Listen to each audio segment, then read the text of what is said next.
Miséricorde éternelle, cède Olam, Ésaïe 54, verset 8. Dans un instant de colère, j'avais détourné ma face de toi, et avec miséricorde éternelle, j'aurai compassion de toi, dit l'Éternel, ton Rédempteur. Le visage de Dieu. Le mot visage est une expression métaphorique qui désigne la présence. La présence de Dieu rend possible la communion avec lui. Bien sûr, cette communion est de nature spirituelle. Elle diffère donc de la communion humaine telle que nous la connaissons, mais elle est bien réelle et nous pouvons véritablement l'expérimenter. Cela ressemble à la joie de vivre, même si elle est difficile à exprimer par des mots, elle peut être pleinement ressentie. Le Dieu du christianisme est un esprit invisible et dès l'origine il a été interdit de le représenter sous une forme visible. Mais nous, êtres de chair, sommes incapables de percevoir une existence sans forme. Sans visage, nous pouvons ressentir sa présence et entrer en relation avec lui. C'est pourquoi dans de nombreuses religions, on grave des images de la divinité et l'on cherche à vivre une relation avec la divinité à travers ses représentations. Le christianisme aussi a connu des périodes où les icônes étaient encouragées. Encore aujourd'hui, dans de nombreuses églises, on trouve des représentations de Jésus sous diverses formes. Étant donné que Jésus possède une nature humaine, ce qui est le destin du Père et du Saint-Esprit, qui eux ne possèdent que la divinité, il est compréhensible que l'on ne rejette pas totalement les représentations du Christ. Le fait que Jésus se soit incarné, qu'il ait pris une nature humaine, avait précisément pour but d'ouvrir à nous, être comme aveugle spirituellement en chemin pour retrouver la communion avec Dieu. Il est venu à nous comme un Dieu avec un visage. Mais après avoir offert son corps sur la croix pour expier nos péchés, il est ressuscité puis monté au ciel pour retourner à son trône céleste. Ainsi, nous ne pouvons plus le voir aujourd'hui ce visage du Christ. Cependant, cela ne signifie pas qu'il est voilé pour nous. Bien au contraire, en nous envoyant le Saint-Esprit, il a rendu ce visage toujours visible en nous, dans l'esprit, sans aucune limitation de temps ou d'espace. C'est pour cela qu'il a dit à ses disciples que son départ leur serait bénéfique, car ce n'est qu'en retournant à son trône céleste qu'il pouvait nous envoyer l'Esprit. Jésus et le Saint-Esprit sont une seule et même divinité, mais ils sont deux personnes distinctes. Ils existent dans la Trinité. La miséricorde éternelle. Ce que nous rencontrons dans le visage de Jésus, qui est l'image même de Dieu, c'est précisément cette miséricorde éternelle dont parle le verset médité aujourd'hui. Le mot hébreu Hesed a été traduit en grec par Elios et en latin par miséricordia, qui signifie compassion ou miséricorde. Ce terme se situe à l'exact opposé d'une logique causale ou légaliste.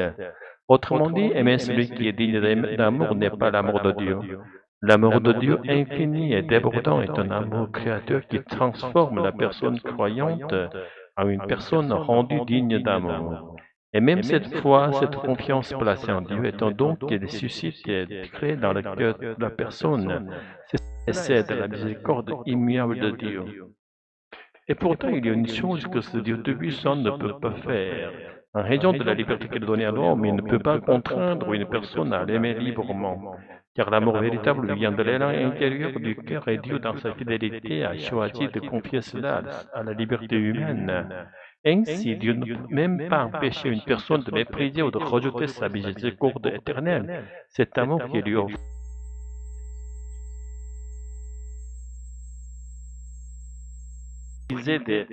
Adam a refusé sa volonté, c'est-à-dire qu'il a choisi de l'ignorer. Depuis lors, séparés de Dieu, nous sommes devenus des aveugles spirituels, incapables même de discerner ce que Dieu veut.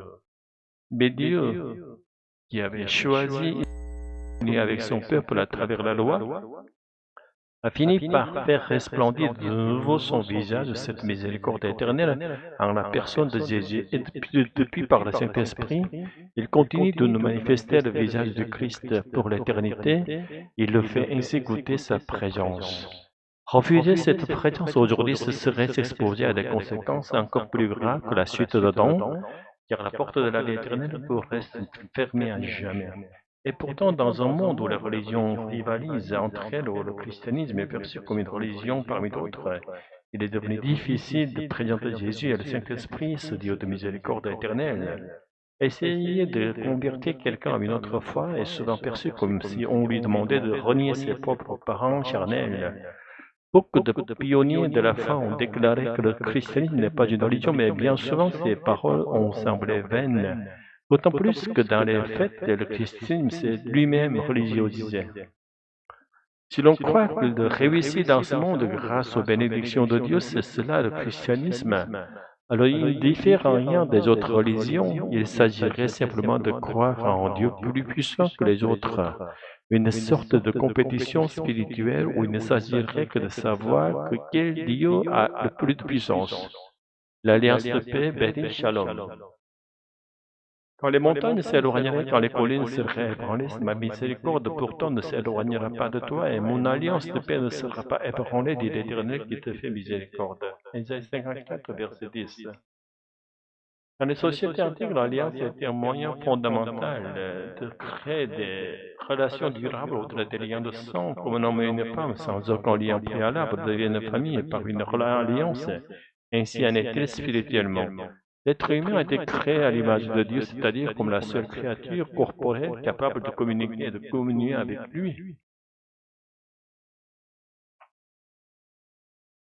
Lorsque l'homme a méprisé la parole de Dieu, choisissant plutôt d'écouter l'ancienne voix du serpent, l'ennemi de Dieu, la relation s'est rompue.